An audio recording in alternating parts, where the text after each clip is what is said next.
Madame, Monsieur, bonsoir. Bienvenue dans ce journal à la une de l'actualité ce soir.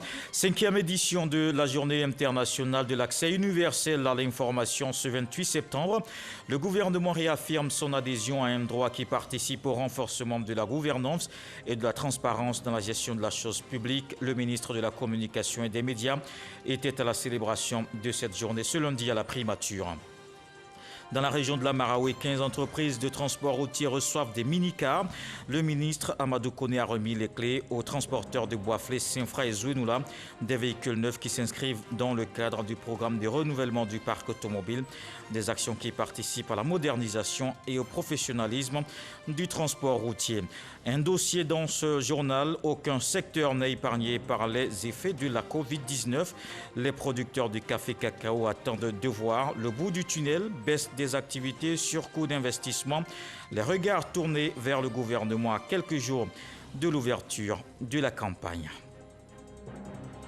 Et puis au Mali, Moktawa Nouveau, Premier ministre au sein de la classe politique malienne. La nomination de ce diplomate semble faire consensus. Les Maliens attendent la formation du gouvernement de transition. Le pays est aussi en attente de la levée des sanctions de la CEDEAO. Journée internationale de l'accès universel à l'information. La commission d'accès à l'information d'intérêt public et aux documents célèbre l'événement ce lundi. Une journée instituée par l'UNESCO, elle consacre à la liberté d'expression et d'information. Le ministre de la Communication et des Médias, Sidi Tchemoko Touré, rappelle les initiatives du gouvernement. Issa Tionayo. C'est en 2015 que l'UNESCO a institué la célébration de la Journée internationale de l'accès universel à l'information. Depuis cette date, elle est célébrée en Côte d'Ivoire sur l'initiative de la Commission d'accès à l'information d'intérêt public et aux documents publics, KIDP. C'est le 4 septembre 2015 que l'UNESCO a proclamé le 28 septembre de chaque année comme la Journée internationale de l'accès universel à l'information, afin de faire prendre conscience aux gouvernants, aux autres décideurs de l'importance de ce droit. En décrétant le 28 septembre de chaque année, Journée internationale de l'accès universel à l'information, l'UNESCO veut exhorter les États membres qui ne l'ont pas encore fait à adopter les lois d'accès à l'information et à encourager ceux qui, comme la Côte d'Ivoire, à les mettre en œuvre.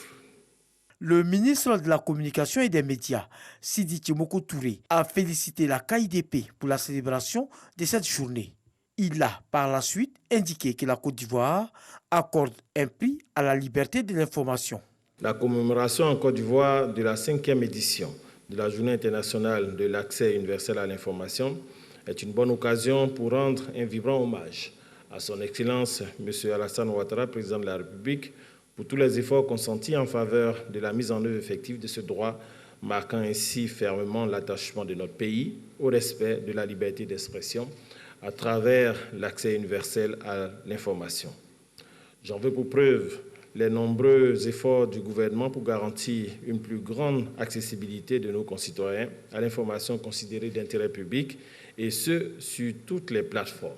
Un pan important de cette journée, le prix KIDP récompensant les meilleures structures publiques qui favorisent l'accès à l'information.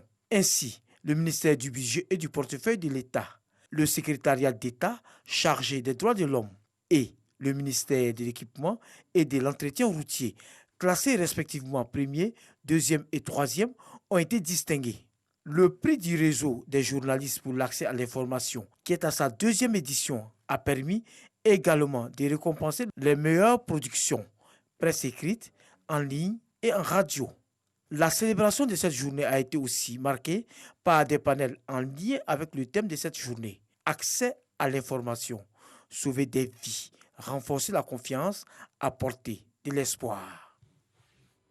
On revient sur la visite d'État dans la Maraoué en marge du déplacement du chef de l'État dans la région. Le ministre des Transports déroule le projet de renouvellement du parc automobile. 15 entreprises du secteur ont reçu les clés de minibus. Les acteurs de la région appelés à lutter contre l'insécurité routière et la pollution de l'environnement. Kone Pagassoro. Ces acteurs du secteur du transport de la région de la Maraoué ont été retenus dans le cadre du projet de renouvellement du parc automobile qui vise à contribuer à la modernisation du milieu du transport, mais surtout à mettre à leur disposition des outils de travail qui puissent assurer la sécurité des populations et lutter ainsi contre l'insécurité routière et la pollution de l'environnement. Nous sommes dans la première phase avec 25% des véhicules, 800 et quelques véhicules, sur un total de 3600 véhicules. Avec le soutien du nouveau Premier ministre et du Président de la République, nous allons poursuivre cette opération tout au long de l'année prochaine. Et un travail important est en train d'être fait dans la région comme dans l'ensemble de la Côte d'Ivoire par le Président de la République et le gouvernement.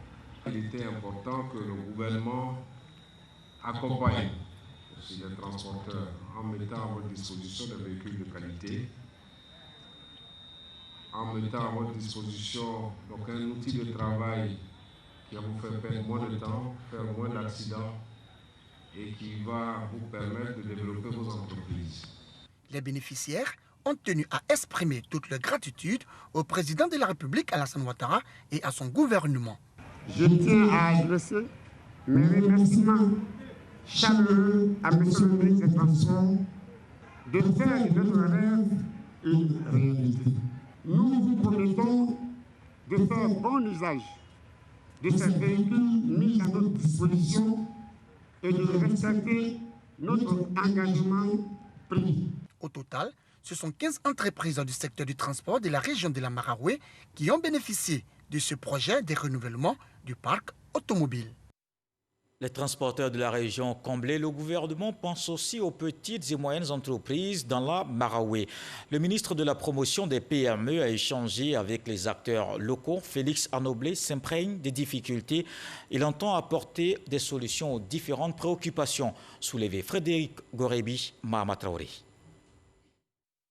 Félix Anoblé, ministre de la promotion des petites et moyennes entreprises, à la rencontre des acteurs de l'économie opérant dans la région de la Maraoué et principalement à Boisflé. Objectif, écouter les artisans, les entrepreneurs, les patrons de PME afin de prendre en compte leurs préoccupations, mais également leur expliquer la stratégie de développement de leurs différentes activités au plan local en leur faisant des propositions à cet effet. La finalité étant l'accompagnement des entrepreneurs locaux pour une meilleure dynamique de l'économie régionale. Les acteurs de PME de la Maraoué ont profité de cette rencontre pour égrener un chapelet de doléances, au nombre desquelles la question du financement semble la plus urgente.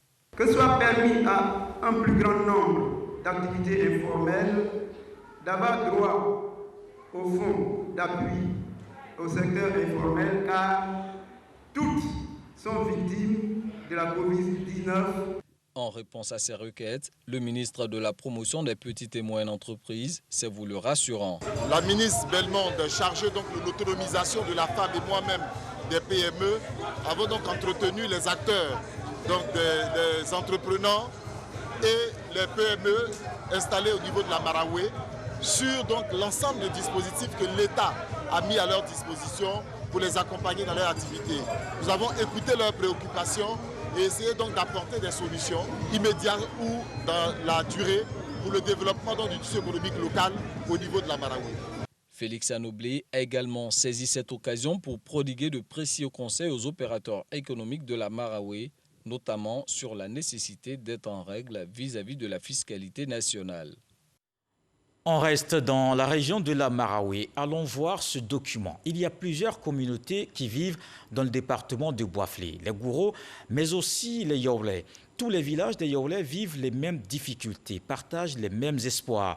Dans cette partie de la région de la Maraoué qu'on appelle le Yaoulé, filles, fils et cadres prennent conscience de leur histoire et engagent leurs responsabilités pour le développement. Les Yaoulé, le temps de la nouvelle marche, un sujet de Yana Toubé. Nous qui étions propriétaires terriens avions fui à cause de la guerre et le blanc s'étant installé là, a donc cohabité avec nos frères Gouro et qui ont donc donné le nom de Boisflé. Il y a 5 tribus qu'on appelle Yoré.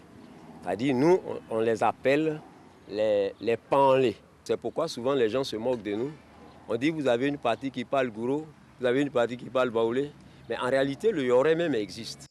Le peuple Yaoulé forme un ensemble de 32 villages qui se distinguent selon qu'ils appartiennent au Yaoulé Nord ou au Yaoulé Sud. Le Yaoulé Sud, justement, dont la plupart des villages sont traversés par l'axe Yamoussoukro-Boiflé ou situés dans ses encablures, marque sa différence avec le Yaoulé Nord, grâce à la relative prospérité et l'évolution notable dans ces villages. Exemple, Bouzi, fier d'avoir tout d'une ville moderne. Pratiquement toutes les rues sont bitumées, hein, vous voyez. Donc c'est pour dire quoi? C'est pour dire que Bouzi est en avance. Nous avons une nation par rapport aux autres conditions un peu loin des grandes voies. Ce que nous voyons comme les infrastructures, le développement de Bouzi par rapport aux autres, c'est une chance pour nous. On peut aussi apprécier les avancées en termes de progrès et de développement des autres villages du Yaoulé Sud. Pour autant, le sentiment général de la population est celui de la frustration pour, disent-elles, attentes trompées. Le Yaouré est riche en or, surtout le nord du Yaouré. La plus grande mine d'or qui est en Govia, c'est seulement que 3 villages, Angovia, Alaou, Kwakuyanou, qui bénéficient de ces ressources-là.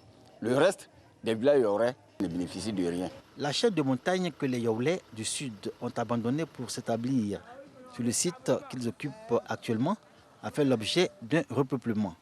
Ce sont ces villages qui, aujourd'hui, forment le Yaoulé Nord. Les plus représentatifs sont Angovia, Kwakunyanou, Akakro, Alaou. Et à ceux-ci s'ajoute Debessou, chef-lieu de sous-préfecture, la seule que compte tout le Yaoulé. Les premiers groupes qui sont arrivés, effectivement, ont trouvé le Yaouré Sud en place. Nous avons conquis ces terres et nous sommes devenus propriétaires.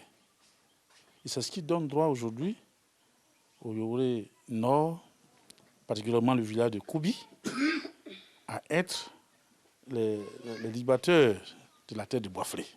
Nous sommes confrontés à un problème de route, c'est difficile. Notre seule sous-préfecture du Yaouré Nord, qui est Bébessou, manque d'infrastructures sociales et économiques. Avec le paraître clandestin, il y a un développement de l'insécurité.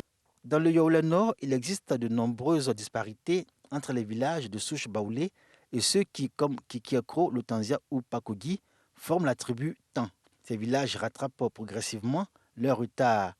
En une décennie, sous le président Alassane Ouattara, d'importantes infrastructures socio-économiques de base y ont été réalisées. À moins de 2 mois, plus de 10 villages Yaouré Nord ont été électrifiés. On sent aujourd'hui une amélioration de leurs conditions de vie à ce niveau. Nous avons demandé le bitumage de la route de Boiflé jusqu'à Gbegbesu, la nouvelle sous-préfecture, en passant par Angovia. Nous avons demandé également le bitumage de la voie de Ouanzanou jusqu'à notre antenne à Lutanzia, puisque c'est cette antenne qui ravitaille pratiquement toute la zone centre-ouest. Plus un château d'eau pour les 7 villages. Pakogi, siège de la tribu Tan, est l'illustration de la progression des villages de cette tribu, dont la population, selon la légende, serait descendue du ciel. Aujourd'hui, les Yaoulés, qu'ils parlent manlé, langue de la tribu Tan, Baoulé, chacun à sa façon y apporte sa contribution, dans un contexte où, quoi qu'on dise, les questions de leadership des cadres, les revendications du droit à la propriété et les récurrentes intrigues pour s'arroger le droit à la libation lors des cérémonies officielles freinent les actions de développement et de progrès au profit des populations. En principe, quand on arrive à Boiflé, s'il y a une libation à faire, c'est le Yaouré qui doit faire la libation. L'essentiel est que nous vivons avec les frères ensemble. Aujourd'hui, nous sommes devenus un. Mettre fin aux querelles intestines et guerres fratricides et engager sa responsabilité. C'est la voie que bien de cadres et élus du peuple yaoulé appellent à opter pour sortir le Yaoulé de sa léthargie et au bout de ses rêves, une deuxième sous-préfecture pour ce qu'ils appellent aujourd'hui le Yaoulé Land. C'était un reportage de Eugène Atoubé. Cette communauté dans la Maraoué, les Yaouré, la nouvelle marche vers le développement en santé. On s'intéresse à la lutte contre la Covid-19. La pandémie reste encore active dans le pays.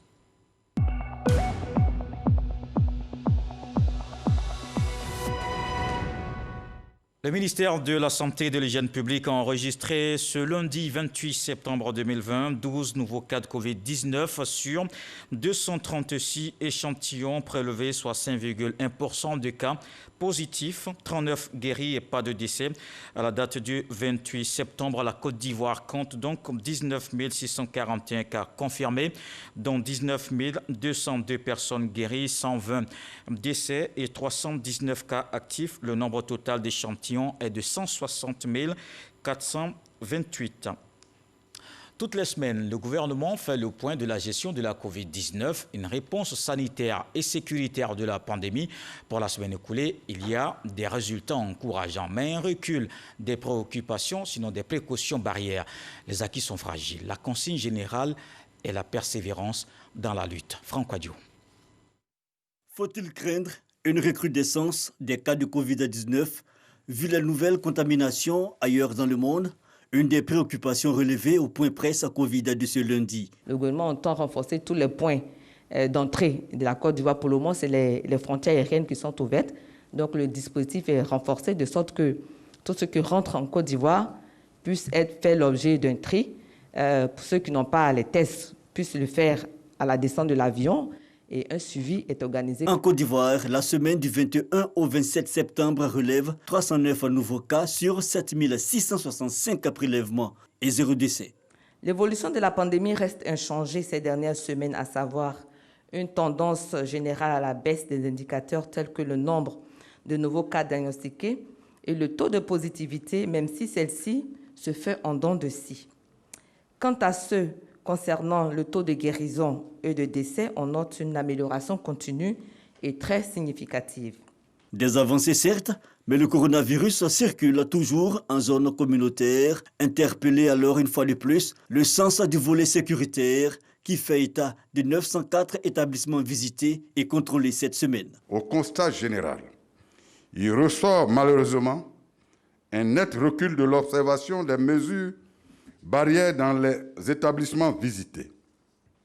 Appelons ce faisant tous nos compatriotes à l'observation civique et citoyenne de toutes les mesures en vigueur. Le point presse à Covid de ce lundi 28 septembre constitue la 130e rencontre du genre. La Covid-19, cette crise sanitaire mondiale n'épargne aucun secteur. L'agriculture est impactée. Dans quelques jours, l'ouverture officielle de la campagne café-cacao 2020-2021. Les producteurs de la principale culture d'exportation souffrent de divers maux. Ils sont partagés entre surcoût d'investissement, manque à gagner et baisse d'activité. Ces acteurs vivent leur lot de bouleversements liés à la pandémie. Notre reporter Jean-Louis Gbangbo est allé à leur rencontre à Miyagi et Soubré. Rituel de lavage des mains pour Astafani Doumbia avant de pénétrer dans son entrepôt de cacao. Présidente de la coopérative ECAM à Miyagi, elle est l'une des rares femmes à assumer cette fonction dans le microcosme du cacao ivoirien. Mais comme l'ensemble des acteurs économiques, elle a dû s'adapter au contexte sanitaire marqué par la pandémie du coronavirus. C'est un kit qui est composé comme ça. C'est un kit qui est composé ici de seaux avec des gels. Sa coopérative a investi près de 19 millions de francs CFA pour l'achat de kits de protection contre le coronavirus, un virus qui a également lourdement affecté le quotidien des producteurs de cacao. Vraiment, on a souffert un peu parce qu'il ne fallait pas réunir plus de 50 personnes. Donc, du coup, les producteurs qui se réunissaient pour aller faire du capossage, pour aller faire du travail de groupe, ça, c'était interdit. Donc, on avait des champs qui étaient pratiquement abandonnés. Si la gestion de la crise sanitaire a occasionné d'importantes sorties d'argent, la coopérative d'Astafani a fort heureusement peu souffert au niveau de la commercialisation. Si le mois de mars déjà, c'est la fin de la la grande campagne, donc la petite campagne avait commencé un peu. Donc le volume qui devait sortir au niveau de nos champs était un peu réduit. Et puis avec le gouvernement qui a pris la résolution de faire circuler les marchandises, donc on n'a pas eu de problème effectivement. La coopérative a produit 6700 tonnes de cacao lors de la dernière campagne grâce à ses 2300 planteurs à Miyagi. Un autre poids lourd de la production cacaoyère dans la région, la coopérative ECAMOM. On peut estimer ce volume-là à combien? Bon, Ça me fait 30 tonnes, oui. 545 kilos. 35 tonnes. Tu penses que quand est-ce qu'on pourra charger ça? Cette coopérative dispose d'un agrément d'exportateur, un statut dont elle a très peu profité cette année à cause de la pandémie.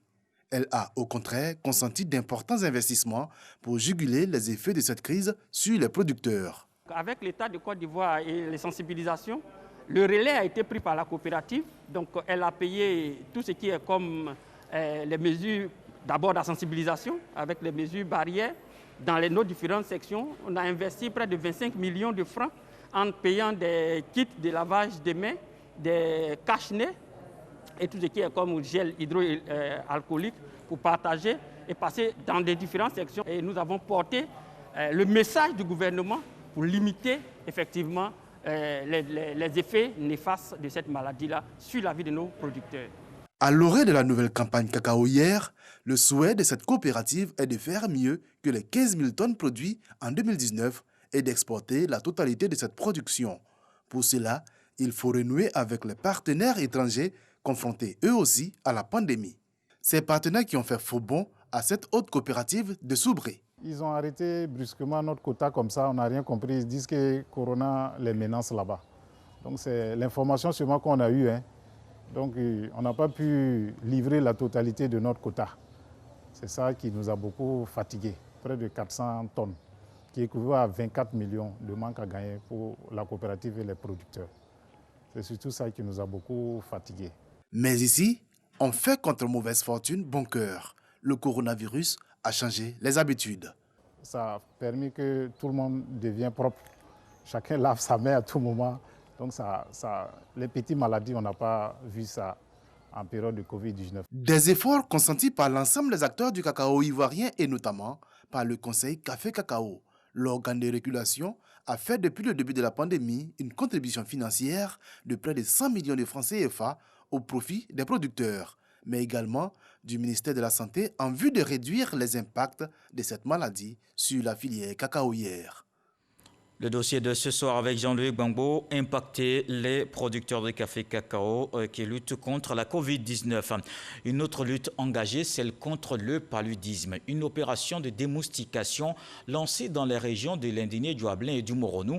Selon les experts du programme, le taux de malades du paludisme est très élevé dans ces deux contrées. À travers cette campagne, ils entendent débarrasser ces localités des moustiques qui sont à l'origine du palud. Herman Yamien. Après la phase de sensibilisation des populations et de l'identification des gîtes lavaires, les équipes de l'Institut national d'hygiène publique INHP dans les rues des différents quartiers d'Abengourou, d'Anibilekourou, d'Ara, de Mbato et de Bongwanou pour une opération de démoustication. Cette phase de fumigation vise à débarrasser les différentes villes concernées des moustiques qui sont à l'origine du paludisme et autres maladies dues aux piqûres des moustiques. La campagne de démoustication, c'est simplement la lutte contre le vecteur qui donne le paludisme. Effectivement, le programme national de lutte contre le paludisme, ayant bien compris le bien fondé de la chose, a voulu qu'il y ait cette campagne de démoustication qui aboutira à la fin à détruire tous les sites lavaires. Selon les responsables du programme national de lutte contre le paludisme, les régions du Moronou et de l'Indéné-Guablé sont des régions qui enregistrent un taux élevé de paludisme dans les différents centres de santé. Cette opération de démoustication vise donc à préserver la santé des populations. L'activité qui se déroule qu'on appelle le larvicidage. Voilà, c'est une opération qui consiste à repérer les gîtes lavaires, c'est-à-dire les endroits où les moustiques sont susceptibles de se reproduire. Et comme à ces endroits, généralement, on trouve des larves, donc on procède soit à la destruction de ces gîtes lavaires, ou bien au traitement de ces gîtes lavaires. Voilà, c'est-à-dire on tue les larves qui sont au sein de ces gîtes-là, pour éviter que ces larves-là deviennent des moustiques adultes. En plus de l'opération de fumigation, le responsable du programme national de lutte contre le paludisme demande aux populations d'avoir les bonnes attitudes afin d'éviter les retenues d'eau propices à la multiplication des moustiques. Le tour de l'actualité ce soir nous emmène dans le centre du pays. Hors d'usage depuis 2014, 2 logements maîtres de l'école primaire publique Diabo 2 sont prêts pour accueillir des enseignants. La ministre de l'Éducation nationale appelle à une éducation de qualité. Kamdia Camara a fait don de matériel didactique et de bureaux d'une valeur de 26 millions de francs CFA à la famille éducative de Botro. Soro Corona. Ravagés par une tornade en août 2014, ces logements maîtres peuvent désormais accueillir les occupants en toute sécurité. Réhabilités à hauteur de 8 millions de francs CFA par le ministre Amadou Kone à travers l'association Diabo Ville Émergente, ces logements sont inaugurés par la ministre Kandia Camara. C'était important pour nous de pouvoir mettre à disposition de ces fonctionnaires, donc de ces enseignants, ces logements-là. C'est un appel à la mobilisation, à la contribution de tous les cadres pour que Diabo devienne une cité émergente. La ministre de l'Éducation nationale, de l'enseignement technique et de la formation professionnelle a rappelé les efforts consentis en 9 ans par le président de la République Alassane Ouattara pour repositionner l'école ivoirienne. Ce sont plus de 40 000 salles de classe qui ont été construites. Ce sont plus de 750 000 tables bancs qui ont été distribuées. De 2011 à aujourd'hui, ce sont plus de 81 000 enseignants qui ont été recrutés. Et là, nous nous apprêtons à recruter 6 000.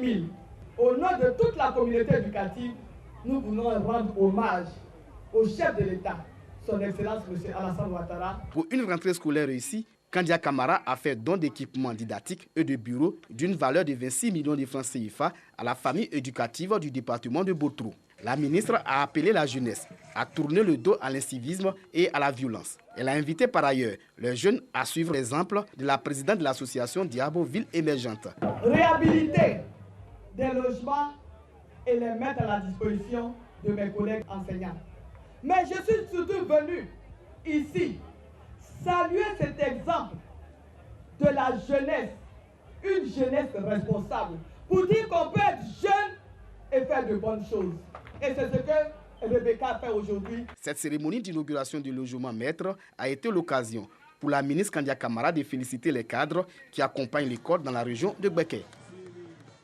Il faut aussi renforcer la cohésion sociale dans la région de Boclé. Le président du conseil régional poursuit sa tournée de sensibilisation à la paix. Le ministre Philippe Legré a sillonné 10 villages et hameaux pour parler de vivre ensemble. Les jeunes exhortés à s'éloigner de la violence. Sam Conan est notre correspondant dans le Bassa-Sandra. Le président du conseil régional du Boclé en tournée dans les zones rurales.